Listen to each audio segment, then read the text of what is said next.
so I takwai a coso abrankese Dr. Komiche Sports Complex hona Africa no semis final no near the adinana a koye na me kai vividly say sky so ball that season pa as a division 1 team omo hadwene we heavyweight no share bia na omo man who feel say you really met a very good side in sky kakra godi kicks so ye bia omo de na mu omo bedru stage I say. Yeah, but I may go in case for I'll be back to performance in the view. Cause what do I had here to reach this semi-final stage? No, my dream patch me say nanka bet me I qualify for final. No, but beauty go stars. Sorry, Become Chelsea about 4 successive semi-finals. What if he had failed? So the most probably do the 4th one. And come back, Ukraine, my you love what to say. I feel you could do semi. Come by group stages. A quarter final be now but they are still saying say that is their standard, even though they hoped say commit me about a line in a year. My dream say Coach-Boadu should come back next year for the league and for the FA Cup. He's one coach here, won't mean say what you were near from. So he's gone into the wilderness, and that's all your analysis. Local coaches are more top within the area. Some kind of Coach-Boadu can. He's always been part of the bracket of coaches. Within the Kasim. Coach Zito Adote, Coach Frimpong Manson, all these coaches na IUB, Dr. Ogum, they've done some job. Baby, a bomb within the Kasim, Coach-Boadu. But you must some back on the say, me share in a squad with dear Coach-Boadu, especially league, you know, I won't perform more. League in Amphibia, Become Chelsea, or the top 4, top 6, every season. The last couple of seasons, can check. Top 4, top 5, top 6, and one of Become Chelsea. This season they've struggled domestically in the league, and FA Cups so no, or must struggle. And on performance, and shut down so many. So go no on month for go and run main team secret performance and so crana a comia and so emblem. She go how I Become Chelsea consider go. It's a team of possible final year. Team wa pasa adu Emmanuel adu goalkeeper very experienced. We won't na Coach-Boadu Maxwell being such a meda go posting no. But look at your performance. How do you concede such a cheap goal?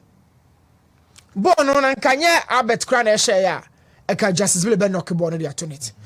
First of all, o guard near post na ball no e be twam ba ha. Then you got still stuck to baby na ujina na. And so any crack performance ben aduda na di no. I wish I could have the goal here. Sometimes me busa me say, "O person that ma Become Chelsea na odi esan Kotoko agi FA Cup no. Ya oje hemfa na okonya Africa. Africa performance and start to ofi. E no pin ball na or the two empty net. That performance no Emmanuel do o tie show no a me catch yourself performance and Sony, especially situation the goal ni buy no. And Sony kra. And Sony. No onya time on sanko back no ko clip no bi no anji ntum say the exit from the goal area and on the goal line so no was it timely, was it communicative? No, it was bad. Become Chelsea goalkeeper, they've given us top goalkeepers and defenders now body tea Adriana and so many maybe near come here Kontoko am side ba e be catch coach say coach game na body Adriana and so many. I also watched that game against Asifok. Obia ball coach Karim Zito Abaso. Obia ball Kotoko team na Abaso. Obia ball Baba ya Abaso. A prepare and at the end of the day, no scoreline in say. That is how I watch football. I look out for output, possession. Possession. The BB Pep Guardiola and Jabasa Honmanko. Kotoko were keeping the ball for keeping sake. They couldn't punish the Hasbrook defense. No. Until let me say questions from Coach Karim Zito say, coach, Masha Diana, Masasha has for coach, Umodemo we dear, Mr. So I need to try how to be question. Nobody cares about time or buy and China, whatever. No, you knew it like a few games now, Babaji. Give us good performance. And I crack. Or the Aqua Shep Become Chelsea now. Qualify for final no with the experience and minimum sa wagada or dreams Africa many America Africa you share airport you share Mali you share Togo be fa bia you share coach or any boys dreams for no because I'm so cool. I feel say that Africa Confederation performance and experience na wa gada no or the beba bebo Kotoko na mi mpo ya maka Kotoko squad we say no okay so mo fan ko Champions League make say da bi munyai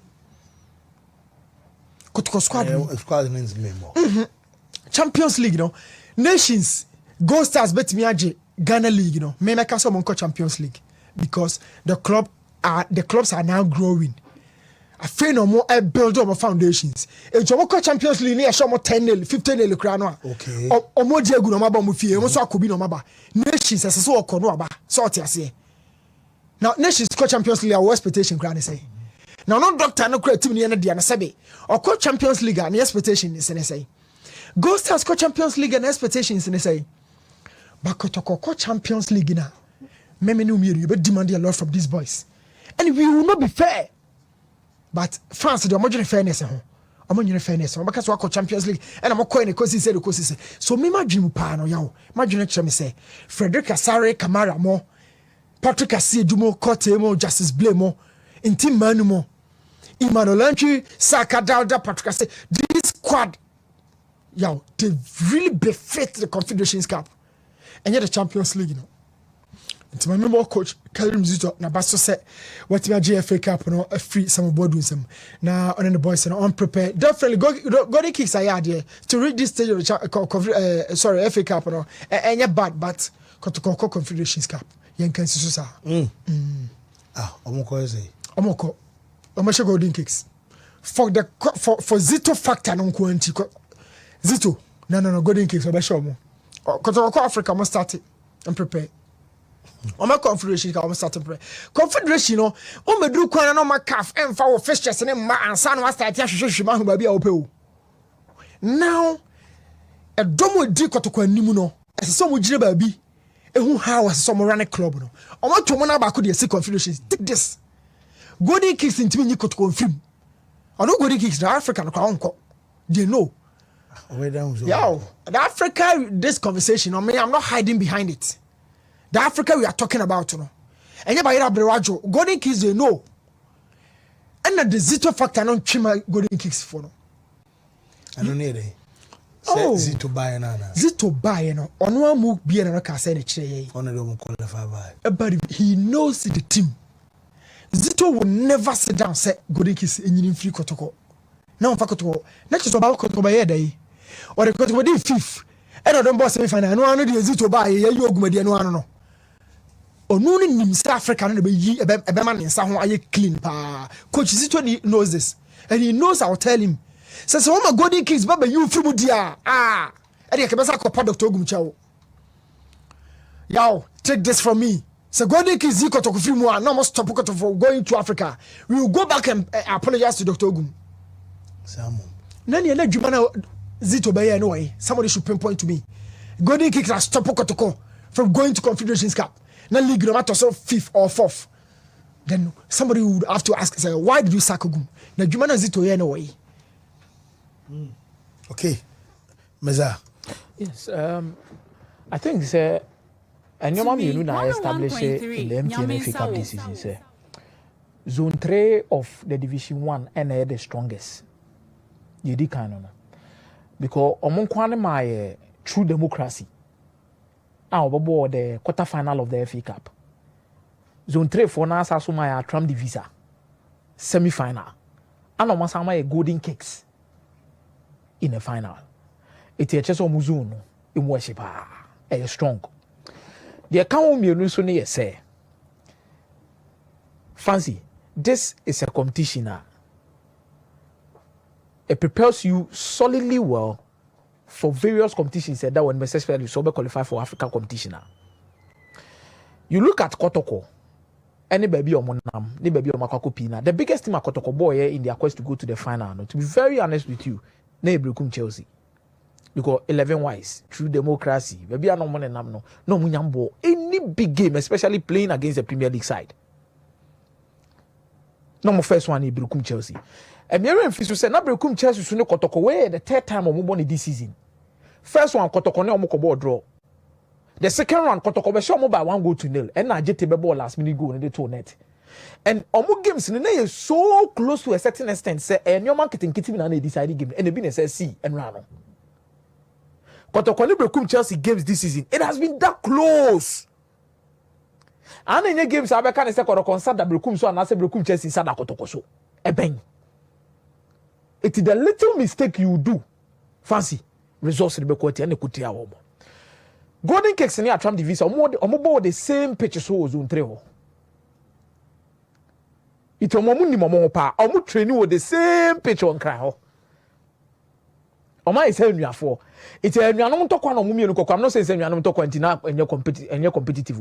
I'm talking about it's a derby between the two of them. Where she were. Obian the young weakness, Obian the young team said it was City ball. So it was no surprise because after the game, no Atram Divisa was so much. Golden Atram didn't come was so confident on Meshe Golden Cakes. But Golden Cakes born or more or money has to focus on free. Adam Jomasabi Karela. Sadio Mufrim. It the Premier League teams now Golden Cakes a year or Mufrim. But Kotoko should be careful going into the final because the last time Yenya Division 1 club said the FA Cup no free zone 3. And our Cakes for no free zone the same zone. Na nania. It is omunya very careful because Nkurano omo ahoden omo quality as 1 to 2 nyoma ya aso beba. But congratulations to Kumasi Asante Kotoko after the season they've had. Fancy a kosoro na ba form Kotoko no mo main motive ni say afi we compete Magic League na saji the FA Cup na wo pedobo ko era e di bibia hye team nim you expect say be season no the trophy and no the bibi here eba for the league they can literally fight for it but be an anko ye but for the FA Cup that was the opportunity for Kotoko to go to Africa and I believe say Kotoko project no more ye no Confederations Cup no crab bo match in Champions League no. Okay. Maybe the Confederations never born match in Champions League, you know.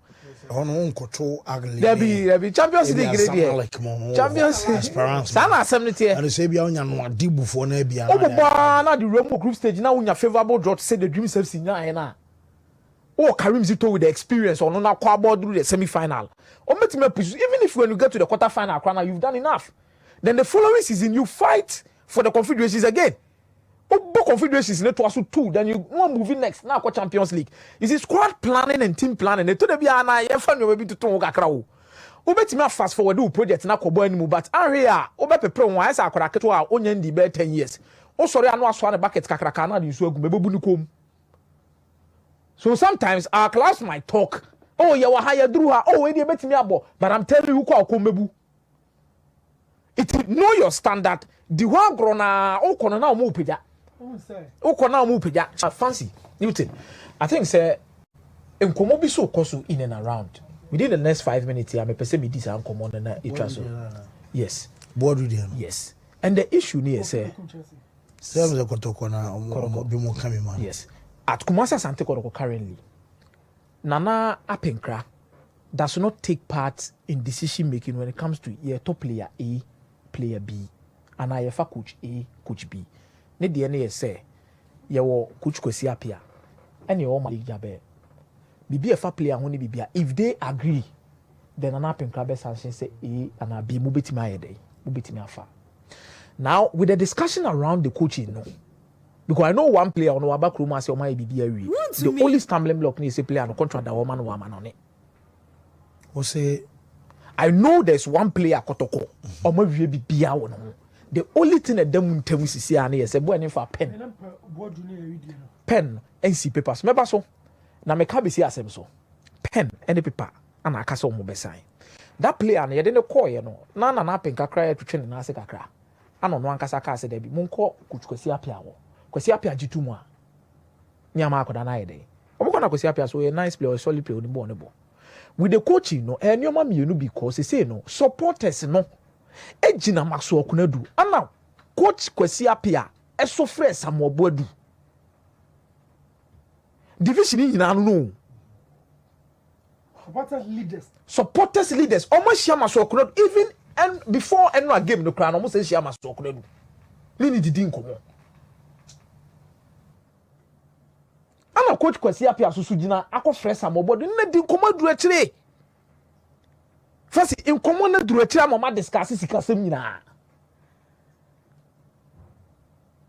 it is about supporters in the Sudan say yeah mpene masa Coach-Boadu nkochi team no because one they believe say has now okokochi ye no ntina has on some pese anybody on na coach bi anko hankwa on say ye krom ase ne say the city thing esi coach ba coach has coach Kotoko it happens we have them it happens but this one they believe is a special case because omun is a tamana unia coach has no the way I know ye nyoma bi kire Kotoko for anyway the fans supporters themselves in the foot new meba ye nyina Otama Okucho no ye dey. On say Coach-Boadu you be Joseph Ankancha. what you see many abreses here no Okochi has no different Kotoko colors. and I know the has at and they even believe say no crony nyame no so odide bi say onya better than Maso Coach-Boadu what is your whole different from the head and I don't say gina so onya better than Maso Coach-Boadu because mun say Maso Coach-Boadu akọ top crack coaching national teams akọ South Africa saba two different contests the omo wasam and omo ba be ko Africa omo be ko Africa it and Africa now has Coach-Boadu say na Boadu the house Coach go omo Africa I ne Coach-Boadu iti baby asem ni gina na say e ka Kotoko phone so nene mama zito na mfa because say na penka gina mfimfini o meba o nene South Africa na ba be ko na so dia mazito na nkoi say zito na so na the dream score nye zito na dream score meba mo tie me one of the dream score Africa no Karim Zito so why in a rush so about point to coach meba baby Kotoko gina say no the contract they signed with Karim Zito I strictly the technical director in his contract and no matter no say an acting head coach because omo coach kwan meba it's a real season now they are still looking for a coach where coach no more no emu two half gina Maso Coach-Boadu half gina Coach-Boadu in fifini and an apenkra feels say so mumienu na ntimi akọ because club no technical director wo ho obi a ho they can take their decision but fans no so ye dey e wo ho we need to also look at a lot of things so mo no obi a de na emfa they will stick with Karim Zito omo no we be heka they will stick with Karim Zito they will stick with Karim Zito no the 3 games our ball e ko end of the season so full say why adwuma dia I didn't think Zito na am to aso na say mo sie nya mo smooth run am mo so mo nya no mo friend one fan to aso fanko because we so pray ne mo samba be chebi we start next season na mo be prepare for Africa we see yanka say pray we see yanka say the most dangerous thing about the next no essential say new the most dangerous thing I say cause cry say but say I also a player with team ni mo you don't know which coach is coming because coach be any play up na me ka se match akomi adwuma no Zito so pe india Zito ne de e triangle ho komo ne enya Boadu ne ayi nkon e ka no kra we shouldn't be hiding over any shadow Zito so pe adwuma no enya Boadu na Maso nkon na your supporters na penkra na coach Kosepia Zito so pe you think say me Zito am me adwuma no and I want Zito aje you think he doesn't love the job Zito qualify Africa was say on the moon. No, I said Jose specify Jose no cap ni ba ma mo. Zito na qualify for Africa ba hwede. Maso Coach-Boadu ba no quite technical director was so. You think on Maso betma adwuma na on Boadu betma adwuma. What be push no kwa kira. Zito also wants the job. What I want to put across and say, Makoto concern squad we no manya no. There are good players in there. Spoiler alert. There are a lot of these players. To me, 101.3. Everyone in the office be brave. Me, I know PT say yeah, and me and so many other guys go more set up in my foreign contracts be baba. Foreign. And there are some players within the team, and I know I was there at the training ground. First, they catch for the new transfer. Champions League, you know. Social table, no. Yeah, na first, second, third, you know. Etakwa omo a D first, second. Ewo north ho. Group table, no. First, second, third, Utiri anye ya. Obenya obi odi third wo Egypt, obi odi third ewo Morocco, obi odi third ewo Tunisia. Sa third ho ni no. Ya reba two group no ya obekun. For instance, media manya Beluzad. Media manya Yanga. Media manya Ali. Yeah, look at something here. Ali. Beluzad. Media ma okuma. And a Yanga. Na osanko motivation agba. Sa game no okay say me no first half angle more am say Oba bad move where me han ho was ha pitch no so But about second half, they won't say, I'll for them, Mia, or more. But in the first half, Media Man had every opportunity to also come take it back. Now there's a like Bayo Krumatia dreams. I don't know what for say, ja experience. Dreams is I don't know what people want to say true. Especially Champions League, you know. We'll be able to play about $5 million. What about Africa? Egypt, you know. About first half, you're Ghana for celebrity. No, media money, 0-0. No, Ghana for celebrity. No, share fellas. Che, our Tana no Kana no. First half, na you know no. So, I'm say fellas. You be consider. I say, senior. Me yam my food, me crunchy. Be any Bono. Felix Che, I mean, first half, no, it was Felix Che versus Ali. And never dear Ali.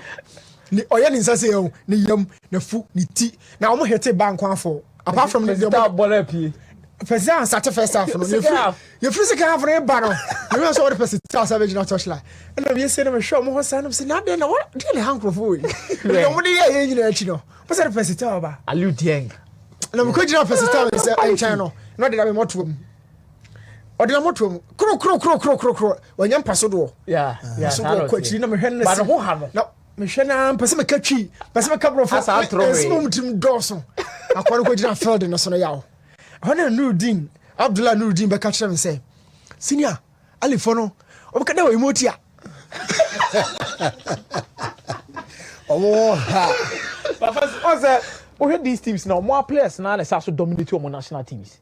Now you look at Egypt, you look at Zamalek, you look at Ali Omo and about the Egyptian national team. Near the foreigners ka Krebia be dey. Mama show me. What did they be tell us no? Ono a defender or attack or defend. Obo na no me so be a trip piece be afa no just omoko ball Mamelodi we na ko no. And ni para say or a true definition of you can so be a player mfa say currently Continental so me mfa say omo ball ahane dia oni class because ball be hu wa attack o e ma nipa no de video crowd to the right up na say na o che say ball na free ugly attack and san no kwa na abetch no he was the only player to me track it back about say I'm ready for chance I just am go share o ye solid brutal Imama show akoda kitwe bi ball pa oni Ali Dien Mali midfielder o na double pivot o Ali tu no asana Zizo mukra be Zizo movie the call Zamalek ko ball kakra. So Simba so most of their players now also plays for the national team. South Africa Mamelodi Sundowns 2 centre backs so almost starting man the South African national team. So when we no ma AFCON na ba e be kono umu play kro onye opportunity kra more national team be in tournament be kra that boy we to say asho or yeah juman da Pep Guardiola mo yeah asho by it for no omo so amesaka se mi sha komia yeah Ali analysis no yeah analysis no break your team no nya be 3 different shapes a omde beba but ni ehunu ba bia Imama show bebo as man America yes etini ehunu ba bia obebo ba bia obebo no would depend on ba bia baba Musa so bebo baba Musa bebo 6 and because central defense yes or you have quality player on the ball now look at this squad o squad we anim na say the Kotoko Echo face you the has team we face nations go stars team we face you mo e wo wa ho fie e ball make me asho ntino fako ne fako to ya say e ball oba ya ma trail say e ball me say Sundowns for nipa no some African we be now national team player South Africa actually no joking and born say and now South Africa for us Sundowns for no so pacey wingers we solid they have a solid team track a bet ba say born yes it was a glorious opportunity for Sundowns yes Timbers one in Nkwano ya dimu and apart from free check Sundowns bench Timbers winning Sundowns no bench because Sundowns no bench oh no say o show mo squad we din no a ade ba akoso na ya ade be disbu ye Ghana Premier League, you know. They am advocating from Kelvin Days in Ibanyam Kotoko fit confederation no more. Squad way, you know. I say Champions League, you know. Only say Ghana League na you're born in 10 minutes. But the actual minutes na you're born around 55 minutes. Yeah. So Ghana League, you know, ultimately dia na ukipa. Kasa was set time now we are supporter crowd it will be soon. Me how much is me put me for my powerless.